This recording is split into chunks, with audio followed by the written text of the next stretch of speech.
আমাকে জিজ্ঞেস করে বললো যে তুমি নির্বাচন মানে এটা কি, আমি নির্বাচনে দাঁড়িয়েছি লিফলেটটা দিয়ে সালাম দিয়ে, কেন নির্বাচন করবা? আমি এমপি হতে চাই। এমপি কেন হবা? আমি দেশের জন্য পলিসি মেকিং এ সাহায্য করতে চাই। তোমার কি কোনো অভিজ্ঞতা আছে? আমি বললাম কেমন অভিজ্ঞতা? বলে তুমি কোনোদিন ওয়ার্ড কাউন্সিলর হয়েছো, তুমি এমপি হইতে চাও? মানে এই আমার জাস্ট আমি ধৈর্য হারাই গেলাম।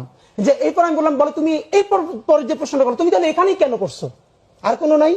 আমি বললাম আমি এখানের ভোটার, ঢাকা 8-এর ভোটার, করতে সমস্যা কি? এরপর সে আমাকে বললো যে তুমি কি ওয়ার্ড কাউন্সিলর হয়েছো? আমি বলি ওয়ার্ড কাউন্সিলর আর এমপির কাছ থেকে এক না, আমি ওয়ার্ড কাউন্সিলর কেন? তারপর আমি বললাম আমি শুরু করছি এমপি দিয়ে, আমি তো একদিন জাতিসংঘের মহাসচিব হইতে চাই, সমস্যা নাই তো। তারপর সে দেখলাম খুবই ট্রিগার্ড হয়ে গেছে। হ্যাঁ বাচ্চা মানুষ। আমি বললাম চাচা এই মনস্তত্ত্ব ভাঙতে হবে। উঠেই সে বললো তোমরা তো সবকিছু ভেঙে ফেলছো। আমি বললাম ইয়েস ইনশাল্লাহ আমরা আরো অনেক কিছু ভাঙবো। তারেক জিয়ার চাইতে যোগ্য লোক কি বাংলাদেশে নেই? 2001 থেকে 2006 দেশনেত্রী খালেদা জিয়ার শাসন দেখেছি। তারেক জিয়ার বন্ধু গিয়াসউদ্দিন মামুন পুরা বাংলাদেশকে দুর্নীতিতে চ্যাম্পিয়ন করেছে, ভুলে গেছেন? 2001 থেকে 2006 যখন খালেদা জিয়া প্রধানমন্ত্রী ছিলেন তখন বাংলাদেশে বারবার পত্রিকার হেডলাইন হয়েছিল বিএনপি দুর্নীতিতে বাংলাদেশকে চ্যাম্পিয়ন করেছে। এক দুর্নীতিবাজকে তাড়িয়ে দিয়ে আরেক দুর্নীতিবাজকে ক্ষমতার মধ্যে বসানোর জন্য কি 5 আগস্ট আমরা ঘটিয়েছি? দুই মির্জা আসলে পুরোপুরি অনুধাবন করতে পারছে যে আওয়ামী লীগের একটা ভোট ব্যাংক আছে, সেই ভোট ব্যাংক যাকে দেবে তারাই নির্বাচনে জিতে যাবে। ওই চিন্তা করে উনি আওয়ামী লীগের লোকের সাথে একটু আলগা পিরিত করতে চাচ্ছে ভোটটা নেওয়ার জন্য। বিএনপি সেক্রেটারি মির্জা ফখরুল ইসলাম আলমগীর সাহেব একটা জনসভায় বলছেন নৌকার লোকদের জন্য ধানের শীষ আছে, আওয়ামী লীগের লোকজনের নামে সকল মামলা প্রত্যাহার করা হবে। আসলে উনি মামলা প্রত্যাহার করার কে? উনি তো মামলার বাদী না। ওনার কয়টা ছেলে মারা গেছে আন্দোলনে, উনি কয়টা মামলার বাদী? উনি মামলা প্রত্যাহার করবে, উনি মামলা প্রত্যাহার করার কে? যেটা দেখা যাচ্ছে আওয়ামী লীগের সাথে একটা আলগা পিরিতের অবস্থা। বিষয়টা কিছুদিন আগে ঢাকার এক মির্জা সাহেব আছে, মির্জা আব্বাস সাহেব। মির্জা আব্বাস সাহেব ডাকসু নির্বাচনের পরের দিন রেজাল্টের পরে বলে শিবির রে ভোট দেশে ছাত্রলীগ, সেই ছাত্রলীগের ভোট পাইয়ে বা শিবির জিতে গেছে। তো এখানে আসলে দুইজনের কথার ভিতরে একটা সূত্র পাওয়া যায়, সেটা হলো ঢাকার মির্জা আর ওই ঠাকুরগাঁওয়ের মির্জা, দুই মির্জা আসলে পুরোপুরি অনুধাবন করতে পারছে যে আওয়ামী লীগের একটা ভোট ব্যাংক আছে, সেই ভোট ব্যাংক যাকে দেবে তারাই নির্বাচনে জিতে যাবে। ওই চিন্তা করে উনি আওয়ামী লীগের লোকের সাথে একটু আলগা পিরিত করতে চাচ্ছে ভোটটা নেওয়ার জন্য। এই দুই মির্জা সঠিক বুঝছে, বিএনপিতে দুইটা মাথা, এই দুই মির্জা ঢাকার মির্জা ঠাকুরগাঁওয়ের মির্জা দুইজন সঠিকই বুঝছে। এখন মির্জা সাহেব বলতেছে যে আওয়ামী লীগের সব মামলা তুলে নেবো। এর অর্থ কি? আগামীতে আমাকে ভোট দেন ওই বাচ্চাদের বিস্কুটের লোক দেখানোর মতো, ললিপপ খাওয়ার লোক দেখানোর মতো, যে আমারে ভোট দেন আপনারা, আপনাকে মামলা তুলে নেবো। উনি মামলা তোলার কে? উনি মামলা তোলার কে? ওই যে একজন এই ভণ্ড ধর্ম ব্যবসায়ী ছিল, ওই আশ্রমের শিশু বলাৎকারী চিন্ময় কৃষ্ণ দাস, তার বিরুদ্ধে একটা রাষ্ট্রদ্রোহ মামলা করেছিল বিএনপির এক স্থানীয় নেতা। সেই নেতারে পরের দিন ওই বহিষ্কার করেছে দল থেকে। এটা কেন করেছে? ইন্ডিয়ার সাথে এবং এই চিন্ময় কৃষ্ণ দাসের কাছে একটু আলগা ফিরিত দেখাইতে গেছে। চিন্ময় কৃষ্ণ দাসের সাথে, দাসের বিরুদ্ধে যে মামলা করেছে আমাদের দলের লোক, তাকে আমরা বহিষ্কার করলাম দল থেকে। তো এটা হলো ইন্ডিয়ার সাথে কাছে একটু আলগা ফিরিত দেখাতে গেছিল। আর এই কথাটার অর্থ হলো আওয়ামী লীগের কাছে একটু আলগা ফিরিত দেখাতে গেছে উনি, যে আওয়ামী লীগের ভোট গুলো নেবো, তাদের ভোটে যেহেতু জয় পরাজয় নির্ধারণ হয়, তো ওই ভোটটা তো মূল্যবান, ওই ভোট নেওয়ার জন্য এই কথা বলছে। আর এটাকে দেশের মানুষ বোঝে না। উনি মামলা তোলার কে? যে উনি বলে মামলা তুলে নেব। এ দেশের হাজার হাজার মানুষ মারা গেছে, তাদের বাবা মা বাদী হয়ে মামলা করছে। মামলা তোলার উনি কে? উনি তো মামলার বাদী না, উনি তো মামলাগুলো নিয়ন্ত্রণ করে না। মামলাগুলো ভুয়া মামলা। কে বলছে ভুয়া মামলা? ভুয়া বলে কোনো মামলা নাই। মামলার একটা করার একটা নিয়ম আছে, থানায় রেকর্ড একবার কোর্টে দাখিল হোক, মামলার বাদী থাকে, সাক্ষী থাকে, ঘটনা থাকে, মেডিকেল রিপোর্ট থাকে, তারপরে মামলা। বলতে পারেন যে অনেক আসামি, এই আসামিরা নির্দোষ, সেটাও আপনি বলতে পারেন না।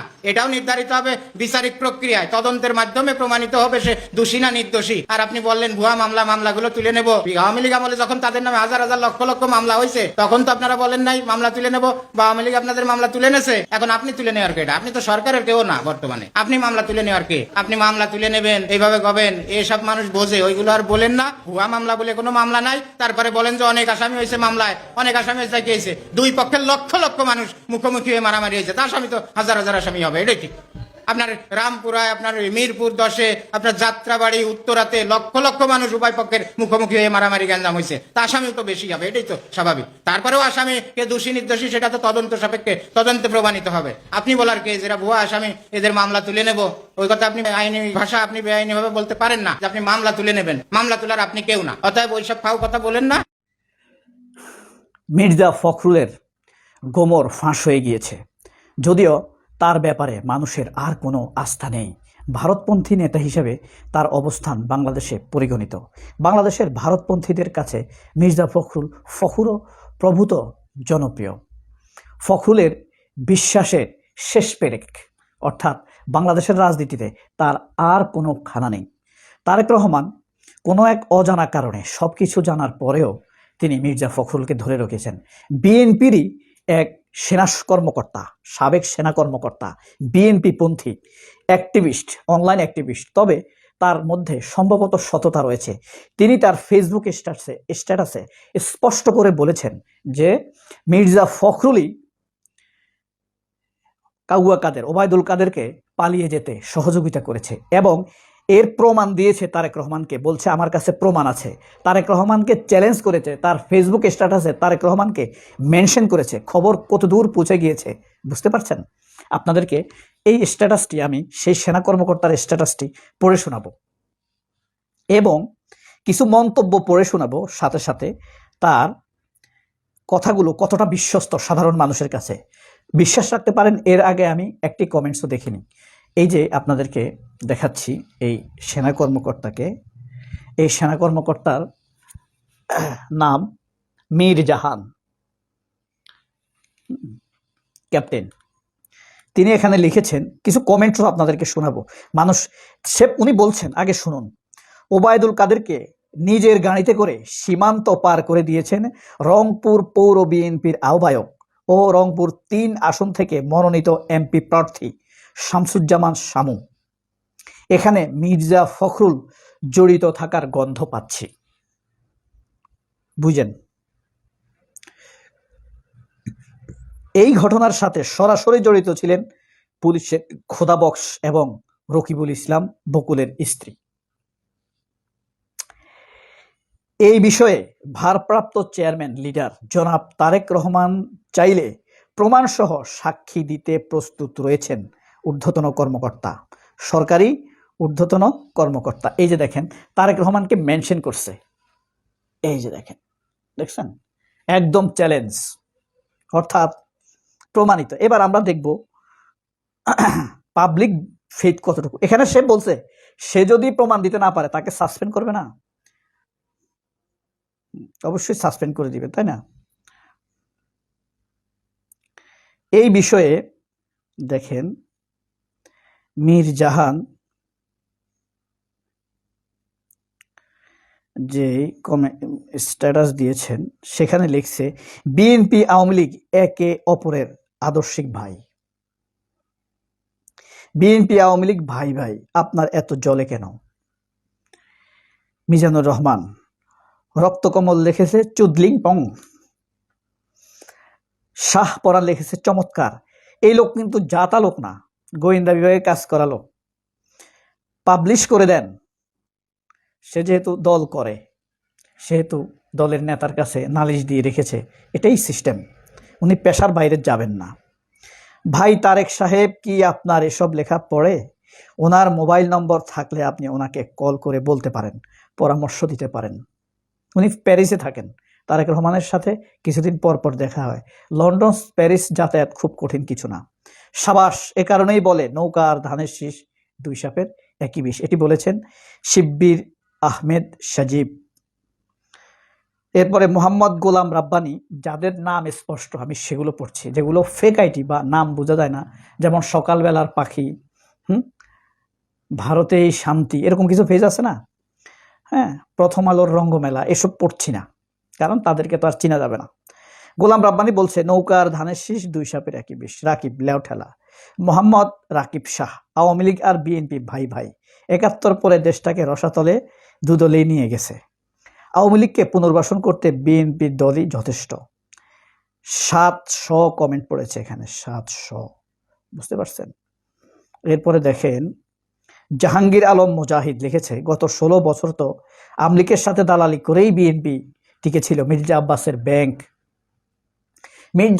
ব্যাংক নিয়ে যায়, মোসাদ্দেক আলীর ফালুর ব্যাংক নিয়ে যায়, ব্যাংক থেকে যায় নিরাপদে, কিন্তু জামাতের ব্যাংক নিয়ে যায়, জামাতের ইবনে সিনা নিয়ে যায়। বুঝতে পারছেন? জামাত প্রভাবাধীন ইউনিভার্সিটিগুলো নিয়ে যায়। আতাত কে করেছে? হয়তো তারেক সাহেবের নির্দেশেই এসব হয়েছে। মন্তব্যটা কি একেবারে ফেলে দেওয়া যায়? আচ্ছা, পরবর্তী অ্যাটেম্পট তারেক রহমান কি নেয় সেগুলোর উপরে ভিত্তি করে বলা যাবে আমরা আরো 7 দিন দেখি। এমন ঘটনার পেছনে কারা কি উদ্দেশ্যে, এসব প্রশ্নের উত্তর এখন জাতির জানা প্রয়োজন। রাজনীতির পর্দার আড়ালে অনেক কিছুই লুকিয়ে আছে মনে হচ্ছে। কত বড় বেঈমান বিএনপির লোক। বিএনপির সব লোক বেঈমান না, বিএনপির বেঈমান হলো সুবিধাবাদীরা, আগন্তুকেরা, ফখরুলেরা, শাহেদ আলমেরা, যারা অন্য জায়গায় বা নিজের আদর্শের ক্ষেত্রে কোনো রকম আপনার সুবিধা করতে না পেরে বিএনপিতে এসেছে, তারাই আপনার বিএনপিকে ব্যবহার করে। বিএনপিকে অপমান করলে, তারেক রহমানের মেয়েকে অপমান করলে, তারেক রহমানের মা অর্থাৎ বেগম খালেদা জিয়াকে অপমান করলে তাদের কিচ্ছু যায় আসে না। হ্যাঁ, বাহ বাহ বেঁচে গিয়ে কাদের কাকু ওই দিন বলছে আরেকবার আসলে সবার অস্তিত্ব বিলীন করে দিব। তো এইভাবেই ওবায়দুল কাদের বলছে না পালাবো না, এটার আবার ফখরুল জবাব দিয়েছিল, কই আসুন আমার বাড়িতে আসুন। এটা ছিল রাজনৈতিক ইঙ্গিত। আমরা হয়তো যোগ দেখছি, ওবায়দুল কাদের যোগ করছে, মির্জা ফখরুল যোগ করছে। যোগের অন্তরালেই লুকিয়ে ছিল রাজনৈতিক অসততা এবং এদেশের মানুষের সাথে ভয়াবহ অবিশ্বস্ততার কঠিন বাস্তবতা। এভাবেই বাংলাদেশের রাজনীতিবিদেরা এদেশের জনগণকে ঠকিয়েছে। আমি সবসময় বলি, এই ঠকানোটা আওয়ামী লীগ সবচেয়ে বেশি ঠকাইছে, বিএনপিও কম ঠকায় নাই। বিএনপি জানে তার ভোটারগুলো সহজ সরল, কিছুটা ধর্মপ্রাণ। এটা জেনেও তারা এই ধর্মপ্রাণ মানুষের উপরে, ঘাড়ের উপরে সবসময় একজন নাস্তিক, ভারতপন্থী, অবিশ্বস্ত মহাসচিবকে বসিয়ে দিয়েছে। সেই বদরুদ্দোজা কে এম ওবায়দুর রহমান থেকে শুরু করে ফখরুল পর্যন্ত একই ধারা, একই নদীতে বাহিত হয়েছে। এর মধ্যে ব্যতিক্রম একটু মনে হয়েছে খন্দকার দেলোয়ার হোসেনকে। সবাই অনেক ভালো থাকবেন। আল্লাহ হাফেজ। আসসালামু আলাইকুম।